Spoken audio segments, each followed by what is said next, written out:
Kobaran api muncul dari salah satu peti kemas yang dijadikan tempat penyimpanan sepatu di pintu H G-Expo Kemayoran, Jakarta Pusat dini hari tadi. Sejumlah petugas dari suku dinas penanggulangan kebakaran dan penyelamatan Jakarta Pusat yang tiba di lokasi langsung berupaya melokalisir kobaran api. Titik api yang berada di tumpukan bahan karet dan asap tebal sempat membuat petugas sedikit kesulitan dan harus memotong peti kemas dengan mesin gerindra agar bisa mencapai titik api.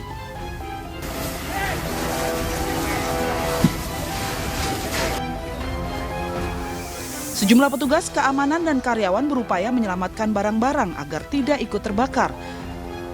11 unit mobil pemadam kebakaran dikerahkan untuk melokalisir api. Tidak ada keterangan resmi dari pihak G-Expo Kemayoran dari peristiwa ini dan belum diketahui penyebab kebakaran. Sementara polisi masih menyelidiki penyebab pasti kebakaran.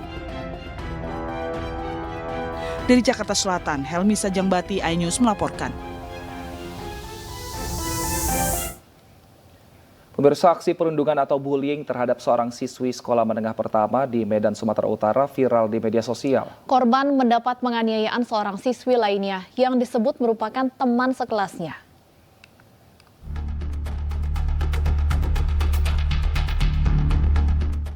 Beredar rekaman video amatir perkelahian satu orang siswi SMP dikeroyok siswi lainnya yang juga satu sekolah di SMP negeri di Jalan Pancing, Medan, Sumatera Utara. Awalnya 1 lawan 1, namun tidak lama kemudian salah satu yang berkelahi dibantu oleh teman-teman perempuannya, maka terjadilah pengeroyokan. Aksi pengeroyokan ini dilerai oleh warga sekitar. Aksi pengeroyokan terjadi tidak jauh dari lokasi sekolah saat murid sudah pulang sekolah. Korban telah melaporkan kejadian ini ke kepolisian dan sedang ditangani oleh unit PPA Polrestabes Medan. Pihak sekolah juga telah meminta keterangan kedua belah pihak yang terlibat dalam perkelahian tersebut. Waktu akhir pelajaran bahasa Inggris. Kemudian setelah bel pulang berbunyi, mereka pulang. Tidak terjadi masalah. Tetapi begitu sampailah di depan, terjadilah perkelahian ini, berlanjut di luar. Pihak sekolah pun menyebutkan pasca kejadian ini akan lebih memperketat pengawasan terhadap siswa-siswinya yang pulang sekolah. Dari Medan, Sumatera Utara, Ahmad Ridwan Nasution, iNews melaporkan. Seorang anak di Purwakarta, Jawa Barat tega membunuh ibu kandungnya sendiri. Sebelumnya korban dengan pelaku terlibat cekcok mulut.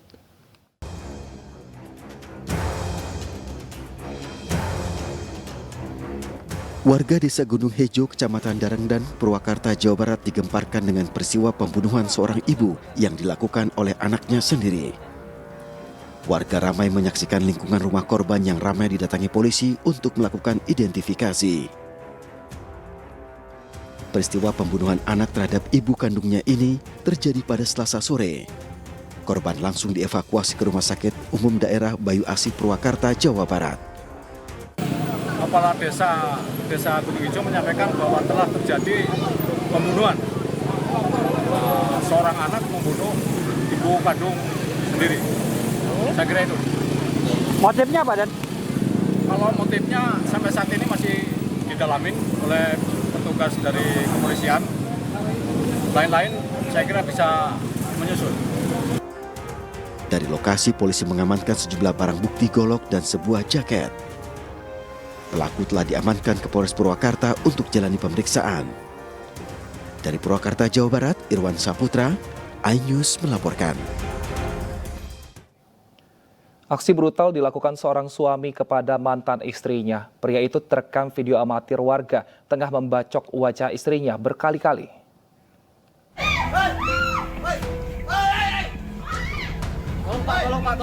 Inilah video viral saat seorang pria membacok wajah mantan istrinya berkali-kali di pinggir jalan.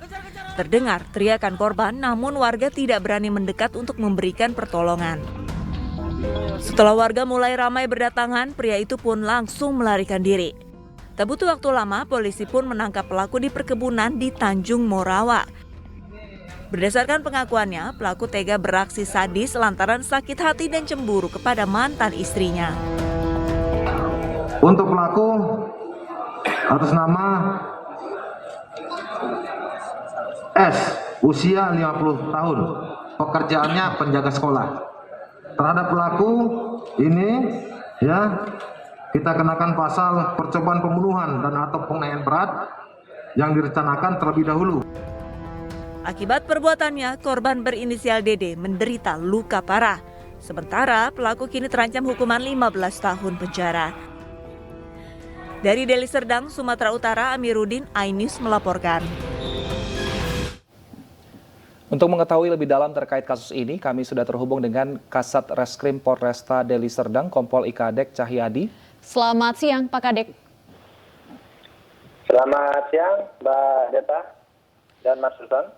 Baik, Pak Kadek, bagaimana sebenarnya kronologi dari peristiwa pembacokan ini? Baik, Mbak, dapat kita jelaskan di mana tepatnya pada tanggal 19 September 2022 terjadi tindak pidana yang dilakukan oleh tersangka inisial S alias Tono terhadap seorang perempuan atas nama Dewi, di mana peristiwa ini terjadi akibat hanya rasa sakit hati atau rasa cemburu, yang mana si pelaku dengan korban sudah bercerai kurang lebih 1 bulan. Baik, ini sebenarnya aksinya sudah direncanakan atau memang secara spontan dilakukan, Pak? Untuk aksinya, Mas, ini sudah direncanakan terlebih dahulu karena beberapa hari sebelumnya untuk pelaku sendiri sudah mempersiapkan senjata tajam berupa parang, yang mana berdasarkan keterangan daripada saksi yaitu anak dan menantu daripada si pelaku bahwa di rumahnya sering melihat pelaku ini membawa-bawa parang atau tajam tersebut dan sering mengasah parang tersebut. Tapi apakah pelaku ini memang sering melakukan KDRT terhadap istrinya, Pak? Baik, Mbak, berdasarkan keterangan untuk pelaku memang sudah sering melakukan kekerasan terhadap istri sehingga istrinya mungkin sudah tidak tahan dan juga menggugat untuk bercerai. Dan dari pelaku juga dan berdasarkan keterangan saksi sempat terucap oleh para pelaku bahwa pelaku akan mencari anak ataupun istrinya karena sudah terlanjur sakit hati dan akan melakukan kekerasan terhadap istri ataupun anaknya. Baik, tapi dari keterangan korban dan juga mungkin keluarga korban, mengapa tidak melaporkan peristiwa ini ketika KDRT sebelum-sebelumnya juga sudah terjadi, Pak? Peristiwa KDRT yang terjadi mungkin dalam hal ini masih sebatas dianggap wajar dan juga kami dapat informasi di lapangan bahwa karena istrinya masih sayang dengan suami dan juga istrinya menyatakan lebih baik menggugat cerai daripada melaporkan perbuatan daripada suaminya. Namun saat ini kita belum bisa melakukan pemeriksaan terhadap korban karena korban masih dalam proses operasi.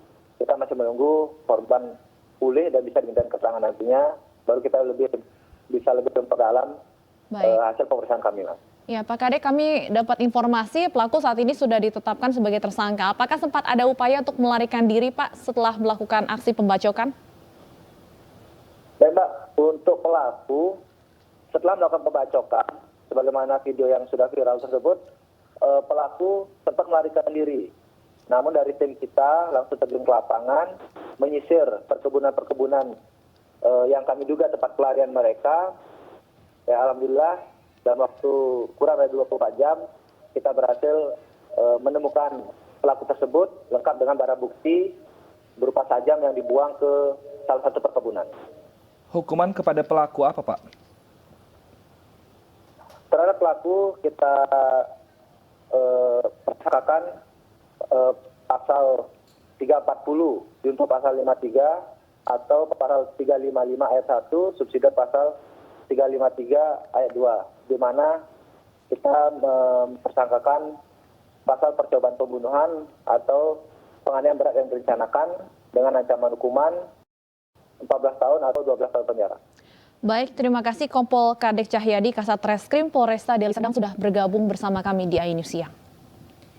Pemirsa, seorang ayah di Batu, Jawa Timur tega memperkosa anak tirinya selama bertahun-tahun sejak sang anak berumur 12 tahun. Mirisnya, ketika ibu korban melapor ke polisi, ia dan anak-anaknya termasuk korban diusir oleh keluarga pelaku.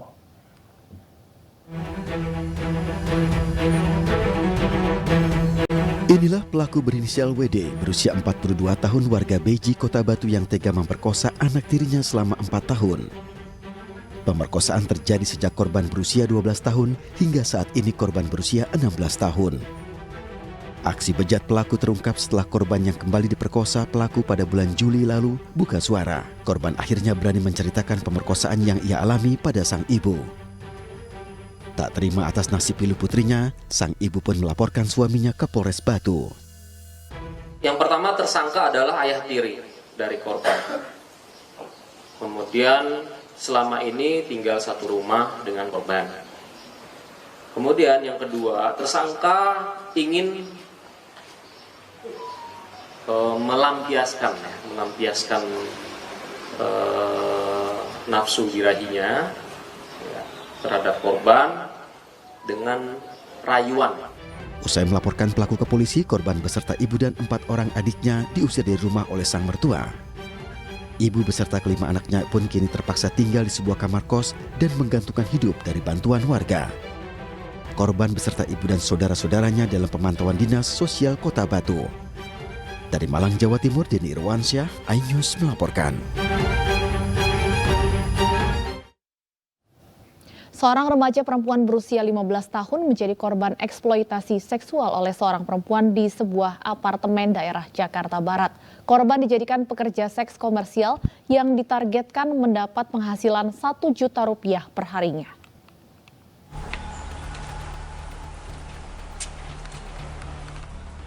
Didampingi kuasa hukum, seorang bapak melaporkan eksploitasi seksual yang dialami oleh anak perempuannya yang masih berusia 15 tahun.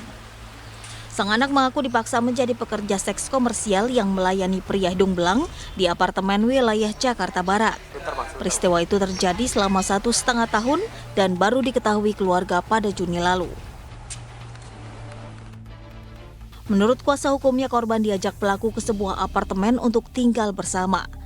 Korban dijanjikan sejumlah uang dan akan dibiayai untuk mempercantik diri. Namun korban tidak diperbolehkan pulang dan dipaksa untuk melayani pria hidung belang di kamar apartemen dan diberi target untuk menghasilkan pendapatan 1 juta rupiah per harinya. Selama disekap, korban diintimidasi agar tidak kabur dan menolak pelanggan. Meski boleh sesekali pulang ke rumah, korban diawasi dan diancam tidak menceritakan apa yang dialaminya ke orang tua. Apartemen disewakan 20 kamar hanya untuk itu tadi, menjajakan anak-anak di bawah umur ini, gitu.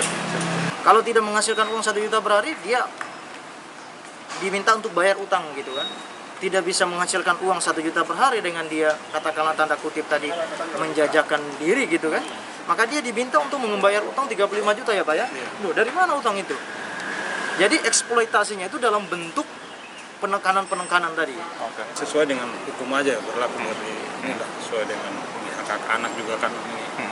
Selama setahun lebih dia nggak bisa sekolah kan, tertahan di sana kan begitu.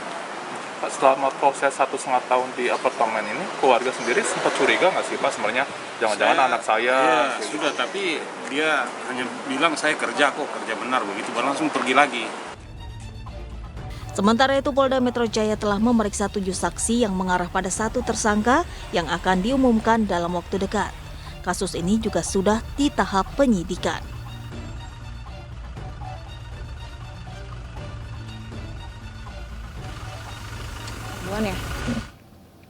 Dan pemirsa, untuk mengetahui lebih dalam terkait kasus ini, kami sudah terhubung dengan kuasa hukum korban di Polda Metro Jaya. Selamat siang Pak Zakir. Selamat siang. Baik Pak, ini sebenarnya seperti apa klien Anda pertama kali terlibat dari dipaksa untuk menjadi pekerja seks komersial Pak? Jadi kronologisnya itu sebenarnya 1,5 tahun yang lalu, klien kami ini diajak oleh teman dekatnya yang belakangan kita ketahui berinisial R ya. Kemudian sampai di suatu tempat itu, ya, apartemen itu, ternyata klien kami ini diperkenalkan dengan mucikari itu yang berinisial EMT. Nah, singkat cerita, setelah klien kami kemudian bertemu sama mucikari tersebut, dia sudah tidak bisa pulang. Jadi dia langsung di situ diiming-imingi akan dipercantik, kemudian diberikan uang, kemudian satu lagi akan disekolahkan katanya begitu, bahkan akan diberikan kendaraan. Namun ternyata iming-iming tersebut tidak pernah diwujudkan ya, sampai pada akhirnya klien kami ini kabur.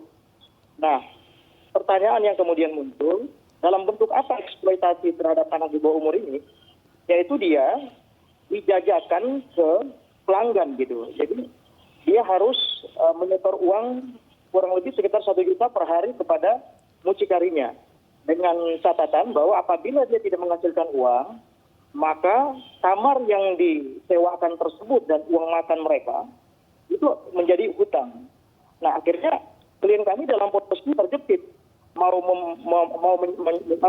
melarikan diri di satu sisi, tapi dia punya hutang. Baik. Tapi di sisi lain dia juga tersandra dengan keadaan itu.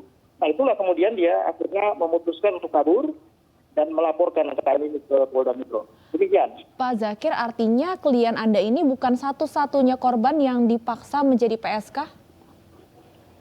Iya, kalau mendengar cerita klien kami bahwa di dalam satu tower apartemen itu ada 20 kamar yang disewakan memang hanya untuk kegiatan atau praktik bisnis itu.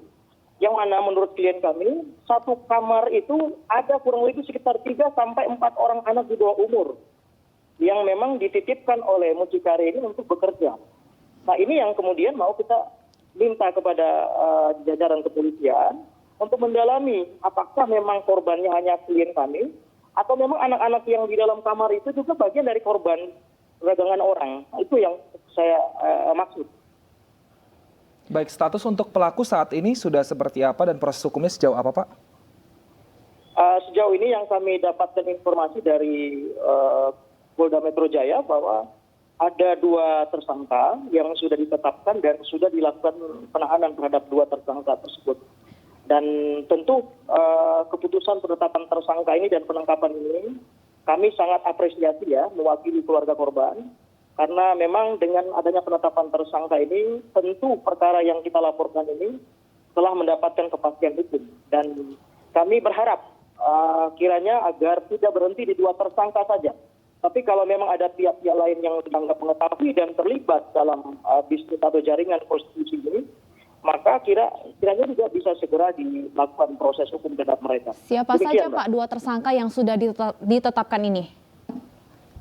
Yang kami lihat kemarin dari pemberitaan media massa itu ada mucikari di situ, berinisial EMT, dan juga teman dekat daripada klien kami ini berinisial RR alias I. Demikian. Baik, anak-anak lain juga apakah juga membuat laporan, Pak, mengenai kasus ini? Kalau untuk yang lain, saya mendengar informasi ada 1 orang yang sempat juga melaporkan. Tetapi pelaporannya di sentra kepolisian mana, saya tidak mengetahui pasti. Tapi yang jelas ada laporan lain selain klien kami. Pak Zakir, berapa lama klien Anda disekap di apartemen tersebut sebelum akhirnya berhasil kabur? 1,5 tahun dia diperdagangkan ya, kurang lebih begitu. Dengan motif tadi itu, dia harus menghasilkan uang 1 juta per hari. Dan kalau mendengar cerita dari klien kami, 1 kali melayani pelanggan itu di harga 300 sampai 500 ribu. Itu beragam ya. Nah, ini yang mungkin kita minta agar di stop lah kegiatan bisnis seperti ini karena telah menghancurkan masa depan anak-anak bangsa. Selama 1,5 tahun itu korban tidak pernah bisa keluar dari apartemen sama sekali artinya, Pak? Dia sempat keluar kalau izin untuk bertemu sama keluarganya. Tetapi waktu yang diberikan oleh mucikari ini terhadap korban ini hanya 20 sampai 30 menit saja. Itu pun tidak diperbolehkan untuk menceritakan apa pekerjaannya. Orang tua itulah tidak curiga keluarganya seperti itu, Pak? mengetahui apa keluarga pastinya. Orang tua tidak curiga, Pak, dengan apa yang dilakukan anaknya? Orang tua tidak curiga karena memang penjelasan korban ini bahwa dia bekerja di toko. Jadi sepanjang pengetahuan keluarga, kalau toko kan baik-baik saja ya. Nah, apalagi memang ada tekanan dari pihak mucikarinya. Kalau misalkan dia berkata jujur atas pekerjaan yang sebenarnya, maka dia harusnya membayar utang 35 juta. Nah, utang ini sampai saat ini kita nggak tahu sumber utang itu dari mana. Gitu loh. Jadi korban diancam jika memberitahukan kepada keluarga akan dikenakan hutang sebesar 35 juta rupiah itu tadi Pak Zakir. Iya betul. Jadi kalau misalkan dia jujur tentang pekerjaannya, maka dia dibebankan hutang 35 juta. Nah, anak ini karena memang 35 juta dianggapnya besar, ya dia nggak mau cerita yang sebenarnya. Baik, Itu kondisi yang korban saat ini intimidasi dia bagaimana selama Pak ini. Zakir? Bagaimana? Kondisi korban saat ini seperti apa? Korban sendiri dia mengalami trauma psikis yang berat ya. Karena dia juga banyak diam, kalau ditanya baru ngomong. Jadi saya rasa dengan adanya penangkapan dan penerapan tersangka ini sudah cukup bisa mengurangi beban psikis tadi. Karena memang dia juga terbebani ya dengan dia melaporkan, dia khawatir ada serangan balik gitu dari terlapornya. Tapi ternyata sudah ditersangkakan dan alhamdulillah kita mengapresiasi langkah tegas kepolisian. Demikian. Baik, terima kasih Pak Zakir atas waktunya. Kita harapkan juga semoga korban lain ini segera melapor sehingga kasus ini bisa semakin jelas dan tidak ada lagi yang terlibat dalam prostitusi seperti ini. Terima kasih Pak. Pemirsa, sidang peninjauan lahan perkebunan yang digelar Pengadilan Tinggi Tata Usaha Negara Surabaya berakhir ricuh. Yang ini siang masih akan kembali usai jeda berikut.